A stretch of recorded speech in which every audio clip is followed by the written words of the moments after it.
Now we are going to travel around the world because, of course, we know that as no two individuals are the same also goes for fleet regions. They are not the same. We heard it already from Guillaume de Subercasso. We heard it also from Laszlo Kiss. And so we thought that it would also be ideal to have a topic linked to regional fleet efficiency. And so we invited again two acknowledged fleet managers. One is responsible for the fleet in LatAm. The other is responsible for a fleet in North America. Ladies and gentlemen, I would like to welcome David Trujillo. He is the EHS manager for the LatAm fleet of MSD. David, welcome. Thank you, Steven. It's a How are pleasure you to be doing? here at this conference. Good? Great. Everything fine? Yes. Okay, perfect. Thank you. Good. Our second guest is Jim Petrillo. He is based in North America and he is responsible for the North American fleet of FUJIFILM. Jim, welcome. Good afternoon. Thank you for having me, Stephen. Thank you. Thank you for being with us. Guys, I mentioned that you are experienced and acknowledged fleet managers. Jim Petrillo, ladies and gentlemen, was elected the North American Fleet Manager of the Year in 2021.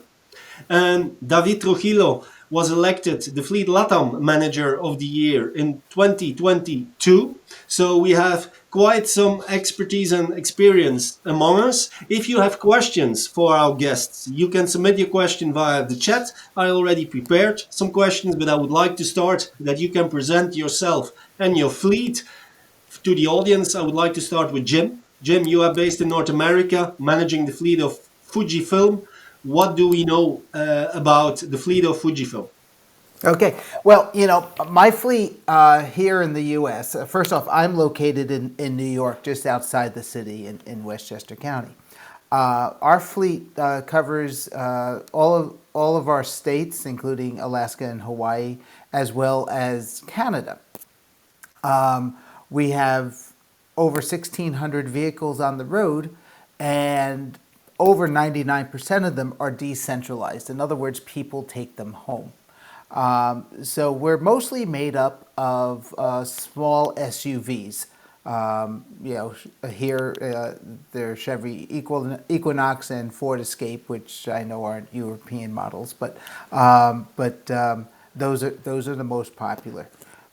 So with that structure, it's mostly salespeople Mhm. who used to be offered sedans and yes, SUVs, but as the trend changed in recent years, in the last 10 years, we went from 95% sedans and converted all over to SUVs simply by need for our technical people, who are the group driving our vehicles, and the desires of the salespeople, and plus, Mhm. the resale's better, so the TCO overall is better on SUVs today.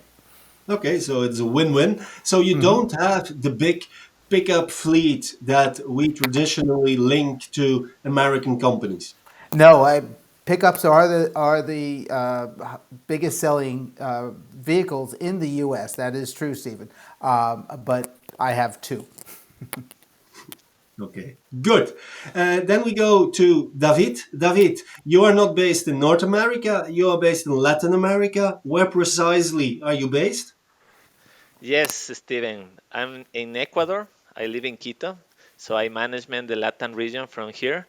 My major markets are Brazil and Mexico, of course, but also is interesting the other market that we have as Colombia and Central America too, and Argentina, because in our fleet, we management is pretty same than Jim. We management the sales people, but the difference that we have two divisions. One is for human health. That is means most of the time they work around the cities or in the main towns, close the cities. And also we have the animal health sales force. But in that case, we have to visit the farms, so it's far away from the cities. So we use another vehicles like the trucks, especially 4x4, because it's the access to the farms in Latin America is not like in US, for example. Most of the time is a bad roads, so you have to drive in off-road conditions. But in general, I manage in my fleet in more than the 14 countries in LatAm. Mhm. Right away, we have about more than 2,000 vehicles in the region. And as I mentioned, the biggest markets are Brazil and Mexico. Okay. And in terms of financing, do you go for full service leasing, for an open end leasing? Do you purchase those vehicles, David? Yes, for us, we don't listen in the whole model. For example, in some other countries around the world, we use that model for leasing. For example, US is a leasing model, but in Latin America, we purchase the cars because Okay. it's part of the benefit of the employees. So for that reason, we maintain as own fleet for the region. Mhm. Okay. Jim, we heard already from the global fleet managers that in North America they are using an open end leasing calculation system. Is that the same for you? It is absolutely the same. 100% of our vehicles are leased with open-end leases, and they Mhm. also are considered perk vehicles because everybody gets to take them home and use them personally. Mhm. What are for you the advantages, Jim, of having them in that system, in that Well, open end system? actually, it's multifaceted in that we are able to sell a vehicle at any point, whether before or after the lease term. And plus, the equity in that vehicle now becomes ours. So, in other words, if if we owed $10,000 on the vehicle at the time of sale, but the vehicle sold for 12,000, we would realize that $2,000 difference. Big difference from a closed-end lease where you determine a residual value years Mhm. before, but think about the market, how it's changed today. Vehicles had become so much more valuable, a used vehicle. So, you don't experience exactly what the vehicle is worth at the end. Whereas with the open end, you are paying exactly for what you used. Mhm. But you bear also the risks related to it. Absolutely, Yeah. absolutely. You have to have a crystal ball. Okay. David, you are purchasing the vehicles in Latin America or in most countries in Latin America. And now MSD is a global company. You are, of course, also working in other continents in a leasing setup. There are also international and global players that have activities across Latin America. Why, at the moment, haven't you yet changed to a leasing formula in Latin America? Yeah, that's a good question. We know that in terms to management of fleet, the leasing I think is more efficient for management of fleet, and the issue that we have is we management that as a benefit of the employees. So that part is not easily to take off from the employees. So we need to work very careful with that, and also that's the main reason that we didn't change yet to the leasing model. We put over the table, so we are having conversation on that, but we don't have any resolution yet.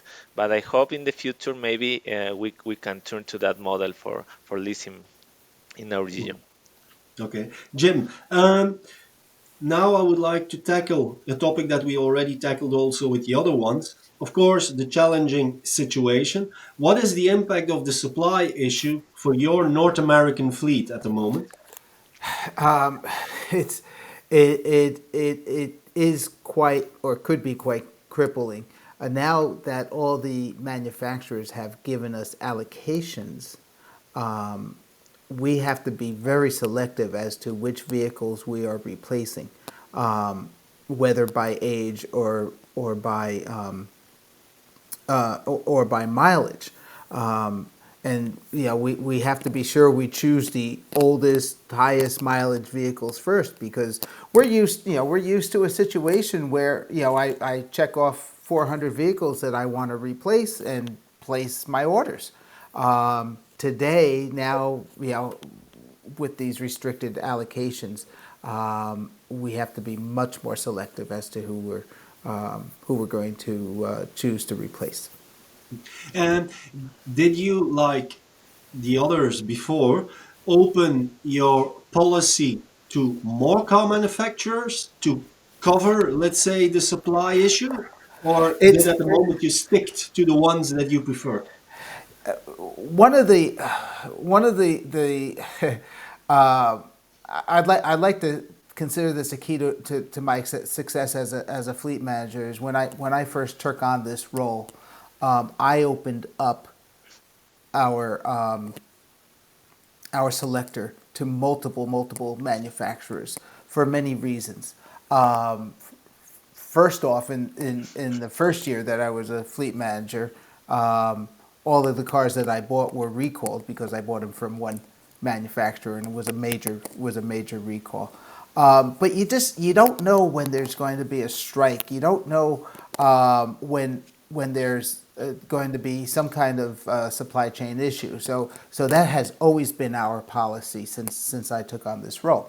But and today it's harder to become a customer of some of the larger manufacturers because they're already tapped out. They have allocations. They don't have any vehicles for new customers.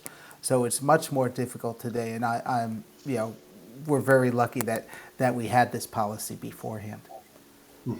Um, David, coming to you, what is the impact of the supply issue for your fleet and for LatAm fleets?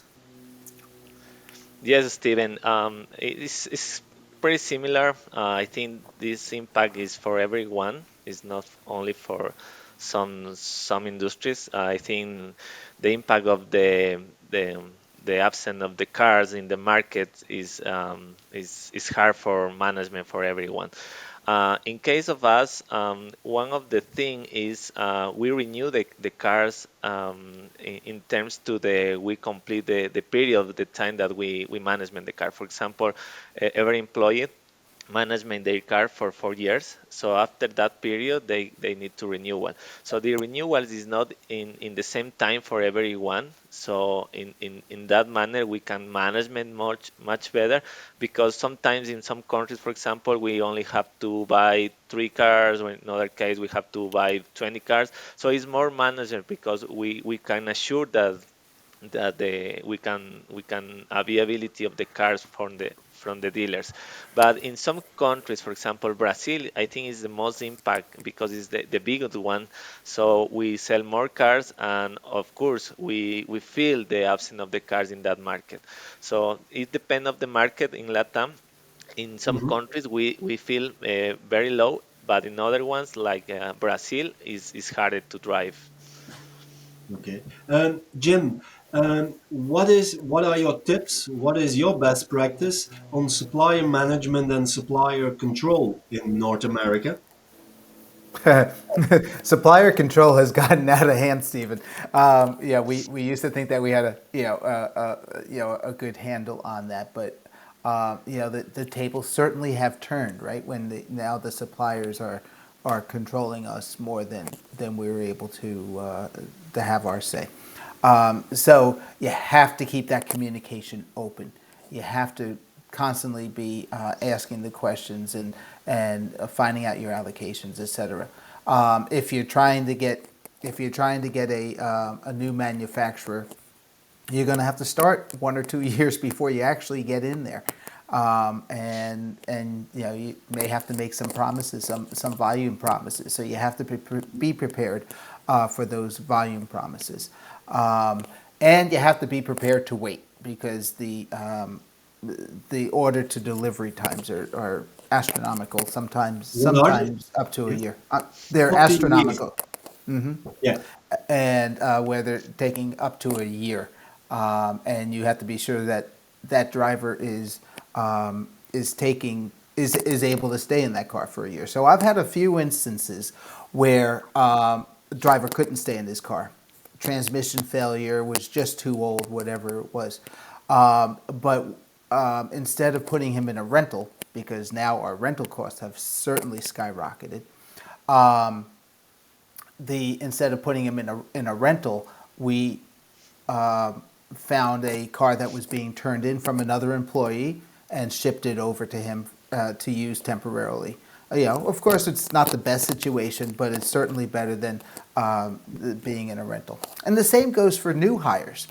With the new hires, traditionally we would put them in a rental, and a few months later they'd get their, we'd get the new car, and a few months later they'd have their new car. But it just obviously wasn't working with all these months that it's taken to get a car. So along with our allocation, we bought a bunch of cars to spread around the country and park them until they were assigned to new hires. So this way we were able to alleviate some of our rental costs. Um, Typically, also for North America, if I'm well informed, is that you work with rather, let's say, a small number of suppliers compared, for example, to Europe or Asia Pacific. So you have a few number of car manufacturers that you work with. You have one or two fleet management companies that you work with. Now, keeping the competitiveness with a fewer competitors sounds more difficult than having more variety where you can, you know, play Yep. once against the other. So Right. how do you manage that? Is there a tip or a trick that you can give to the audience? Yeah. Well, first off, when you're at a conference and one of the vendors sees you talking to another vendor, all of a sudden it's like a jealous spouse. But but overall, you need to let them know a little bit of competition isn't all that bad. You need to let them know that there's other people out there, and that you're willing to buy if the price is right. It really all comes down to the price in the end. Okay. David, also on supplier management and supplier control, in Latin America, you have local players, you have international players. What can you tell the audience about how the market is working with those suppliers, with those leasing companies, fleet management companies, car manufacturers, and what are your tips in keeping control over the suppliers? Yeah, that's that's a good advice in terms to know the market, because as international companies, most of the time we management globally the contracts with the manufacturers, and also we try to provide the best price for our fleet. But in terms when you put into the market, that condition is not only the same thing as you management as a global. So for that reason, I think in my experience, especially in Latin America, you need to management direct locally, because if you don't management locally, you don't get the good outcome in this point. So for example, it's important to know what players are in the market is not in the same one, even though if they are the same branch, for example, because in LatAm, the dealers are different, or they coming from different groups, so they management different policies that is not the same like the main branch, for example. So for that reason, it's very important to know your players in the local market and make the negotiation with them and assure that you are getting the objectives that you pursue. Okay. Jim, sustainability, electrification. Um, is that also a popular element in North American fleets today? It is a very common topic of discussion, especially in conferences like this. But here in America, we are miles behind the advances made in Europe. Right now, I have less than 1% of my fleet converted to hybrid or plug-in electric. And the reason mostly is again, cost of hybrids are substantially more than an ICE vehicle, and for the plug-in hybrid, our infrastructure just isn't there yet. So, with some recent bills passed by our federal government, we are hopeful that there's going to be a lot more infrastructure where we can start putting people in electric vehicles, battery electric vehicles. But right now, it's hard to have a driver, a salesperson, or especially a technical person who is on the road, being able to rely on plugging in someplace in order to be able to get home that night, to have enough charge. So I think it's going to be baby steps first. I think now that a lot more manufacturers are releasing some models that are hybrid only, it's going to help our case. I think it's going to our first steps will be able to increase the percentages of our hybrids, and then eventually glide into battery electric vehicles. But we're looking into the 30s, not into the mid or late 20s. So it will take us a little bit longer than it will in Europe. Even in California, where apparently there are some more initiatives when it comes to infrastructure. Yes. So California has certainly has some new legislation out now that they have to be all electric vehicles, but I think that's still in the 30s, Stephen, Okay. if I'm not mistaken.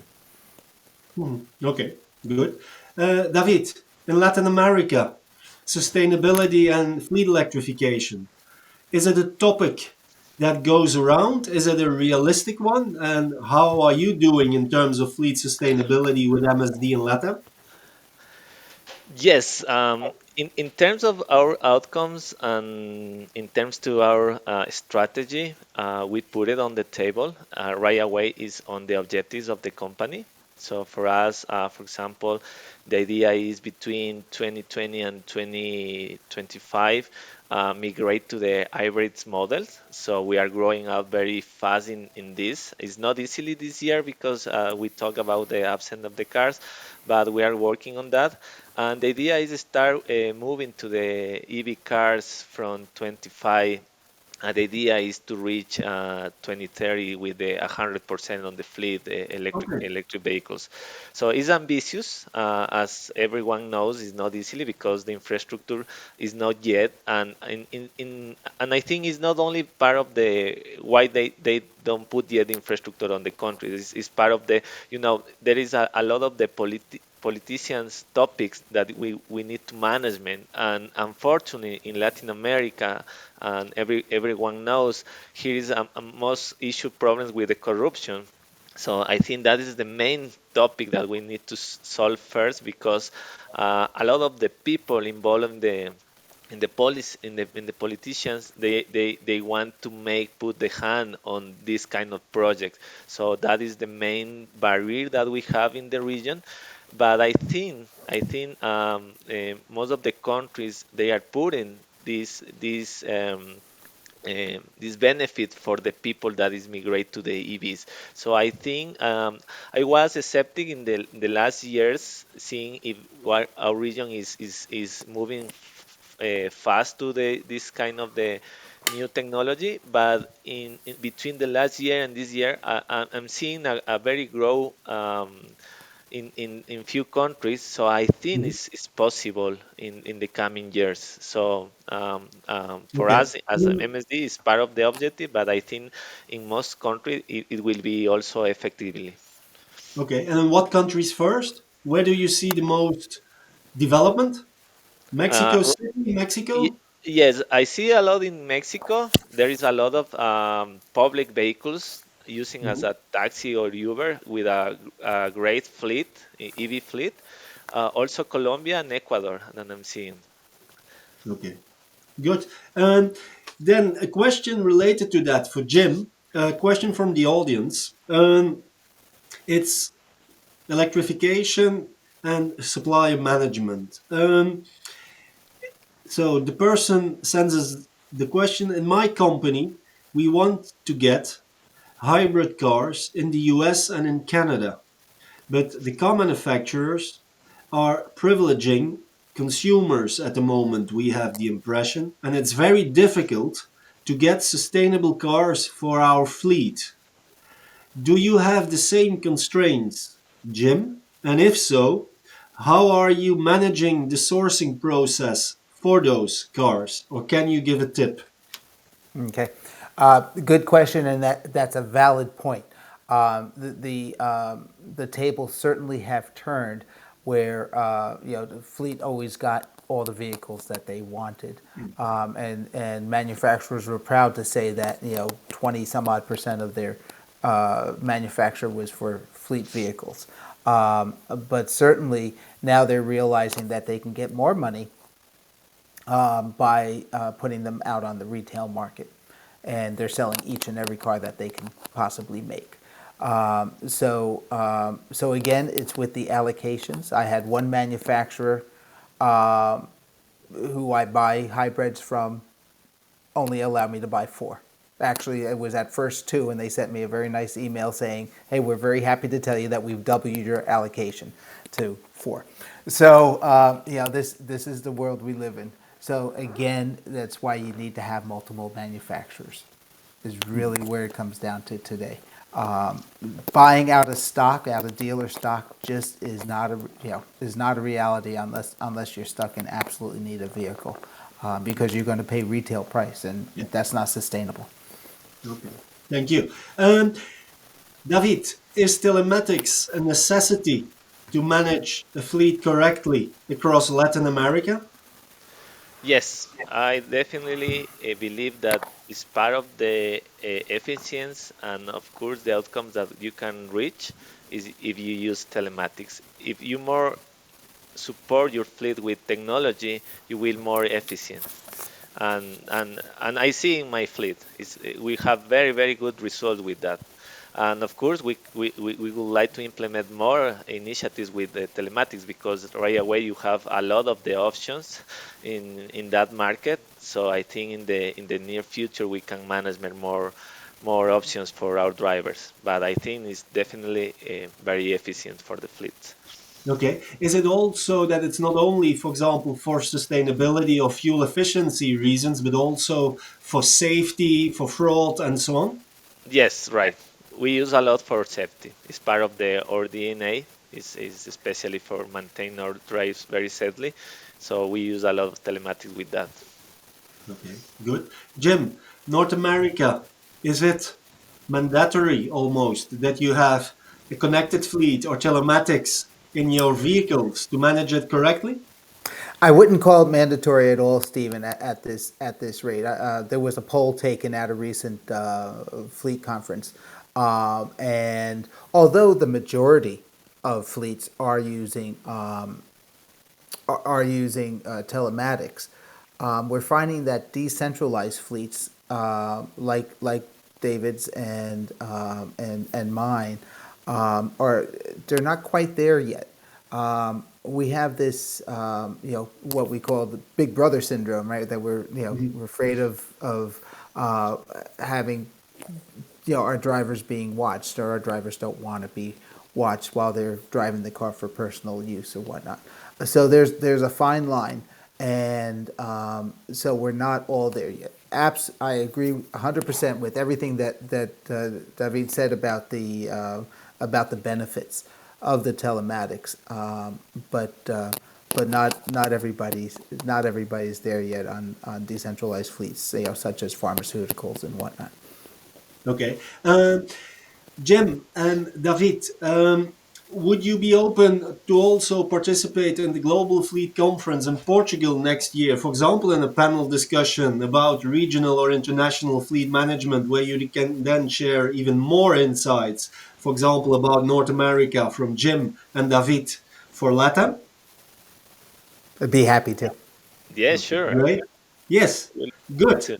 Perfect. Then I will keep you updated, okay, about the program and how we can make sure that you can both attend the Global Fleet Conference in Cascais next year. Thank you very much, Jim Petrillo of Fujifilm and David Trujillo of MSD. Thank you. Thank you very much. Thank you. Thank you very Bye much. bye. Take care. Take Bye care. bye.